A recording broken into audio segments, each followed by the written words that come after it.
ओम नमः शिवाय। मित्रों, आप सभी को हरितालिका तीज की बहुत बहुत शुभकामनाएं। हरितालिका तीज सुहागिन महिलाओं का सबसे पवित्र व्रत होता है।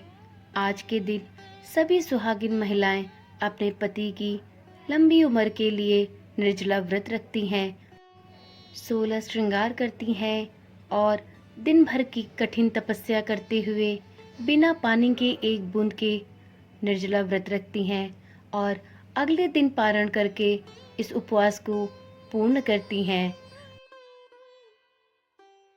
मान्यता है कि हरितालिका तीज व्रत में सुहागिन महिलाएं तीज व्रत की कथा सुनती हैं, तभी उनकी पूजा और व्रत पूर्ण माना जाता है।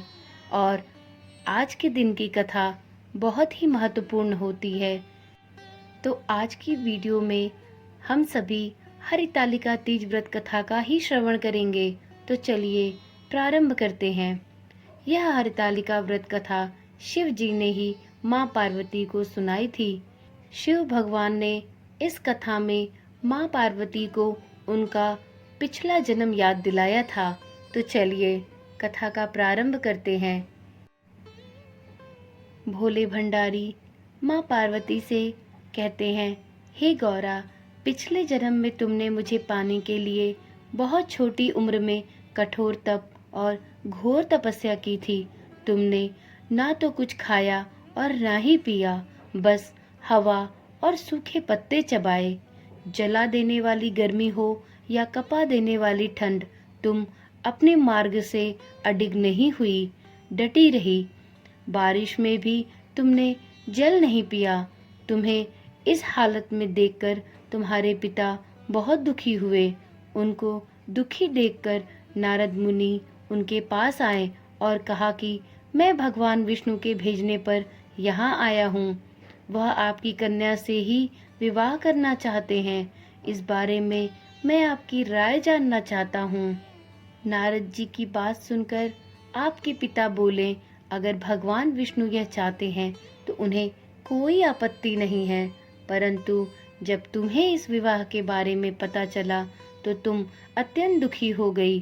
तुम्हारी एक सहेली ने तुम्हारे दुख का कारण पूछा तो तुमने कहा कि मैंने सच्चे मन से भगवान शिव का वरण किया है, किंतु मेरे पिता ने मेरा विवाह विष्णु जी के साथ तय कर दिया है। मैं विचित्र धर्म संकट में हूँ। अब मेरे पास प्राण त्यागने के अलावा दूसरा कोई उपाय शेष नहीं बचा। तुम्हारी सखियां बहुत समझदार थी। उन्होंने कहा, प्राण छोड़ने का यहाँ कारण ही क्या है? संकट के समय तो धैर्य से काम लेना चाहिए। भारतीय नारी के जीवन की सार्थकता इसी में है कि जिसे मन से पति रूप में एक बार वरण कर लिया, जीवन पर्यंत उसी से निर्वाह करे। मैं तुम्हें घनघोर वन में ले चलती हूँ, जो साधना स्थल भी है और जहाँ तुम्हारे पिता तुम्हें खोज भी नहीं पाएंगे।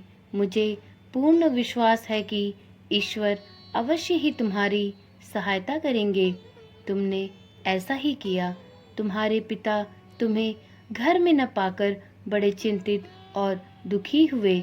इधर तुम्हारी खोज होती रही और उधर तुम अपनी सहेलियों के साथ नदी के तट पर एक गुफा में मेरी आराधना में लीन रहने लगी। तुमने रेत की शिवलिंग का निर्माण किया। तुम्हारी इस कठोर तपस्या के प्रभाव से मेरा आसन डगमगा उठा और मैं शीघ्र ही तुम्हारे पास पहुंचा और तुमसे वर मांगने को कहा। तब अपनी तपस्या के फलीभूत मुझे अपने समक्ष पाकर तुमने कहा, मैं आपको सच्चे मन से पति के रूप में वरण कर चुकी हूँ। यदि आप वास्तव में मेरी तपस्या से प्रसन्न हैं तो कृपया करके यहाँ पधारें और मुझे अपनी अर्धांगिनी के रूप में स्वीकार करें। तब तथास्तु कहकर मैं कैलाश पर्वत पर लौट गया।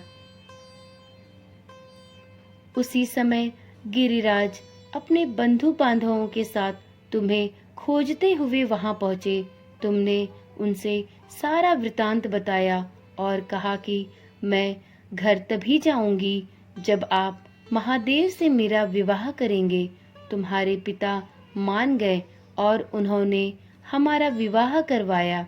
इस व्रत का महत्व यह है कि मैं इस व्रत को पूर्ण निष्ठा से करने वाली प्रत्येक स्त्री को मनोवांछित फल देता हूँ।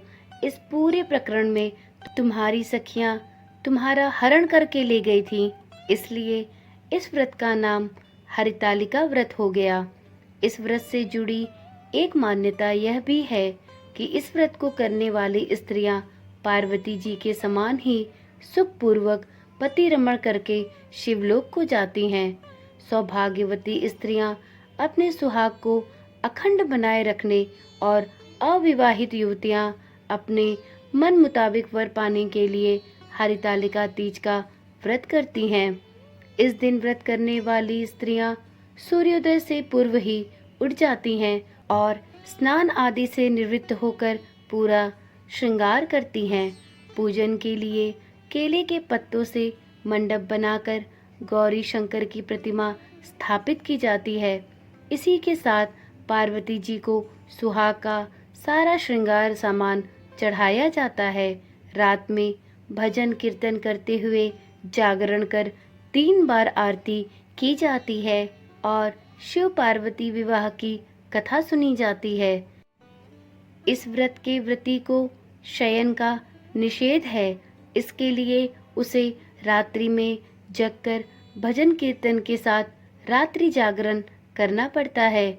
प्रातःकाल स्नान करने के पश्चात श्रद्धा एवं भक्ति पूर्वक किसी सुपात्र सुहागिन महिला को श्रृंगार सामग्री, वस्त्र, खाद्य सामग्री, फल, मिष्ठान एवं यथाशक्ति आभूषण का दान करना चाहिए। रेत की शिवलिंग बनाकर उसकी पूजा अर्चना की जाती है और अगले दिन उसको जलाशय में विसर्जित किया जाता है तथा खीरा खाकर व्रत को संपन्न किया जाता है। हरितालिका तीज व्रत करने से सभी सुहागिन महिलाओं को उनके अमर सुहाग के वरदान की प्राप्ति होती है एवं अविवाहित महिलाओं को उनका मन मांगा वर प्राप्त होता है। अतः मित्रों, हरितालिका तीज के दिन सभी सुहागिन एवं अविवाहित महिलाओं को व्रत करने के उपरांत इस हरितालिका तीज व्रत कथा को अवश्य सुनना चाहिए। इससे उनकी पूजा संपूर्ण मानी जाती है।